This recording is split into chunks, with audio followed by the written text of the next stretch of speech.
غازی منی vlog میں خوش آمدید۔ ہمارے گرائی بھائی اعجاز راجبر کے بیٹے کی شادی تھی۔ ان کے پرزور اصرار پر بھائی فہد کے ولیمے میں شرکت کے لیے اپنے دوست رومی کے ہمراہ روانہ ہوئے کہ گلستان رضوان پہنچے تو بھائی رضوان ہی نے پرتباک استقبال کیا۔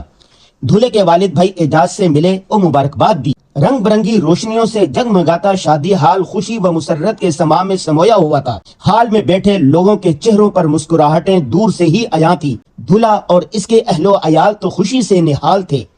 ہم بھی کھانے کے ٹیبل پر ایک جگہ بیٹھ کر گپ شپ کرنے لگے۔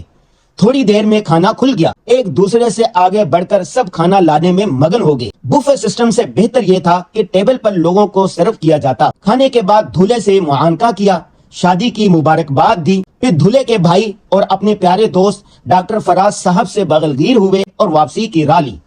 واپسی پر ہم دیکھ رہے تھے کہ کئی ٹیبلوں پر بہت زیادہ کھانا بچا ہوا تھا۔ ڈشیں بھری کی بھری پڑی تھی۔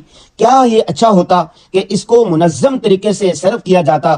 پاکستان میں جہاں اتنی غربت ہے وہاں یہ اسراف دیکھ کر دل مغموم ہو کے رہ گیا۔ شادی ہال سے باہر رنگ برنگے غبارے فروخت کرنے والے بچے سے ملے اور تعاون کی نیت سے کئی غبارے خرید کر ہوا میں اڑا دیے۔ آج کی ضروری بات یہ ہے کہ خوشی کے موقع پر بھی اسراف سے بچیں اور ہاں غریبوں کا احساس ضرور کریں۔ اللہ حافظ۔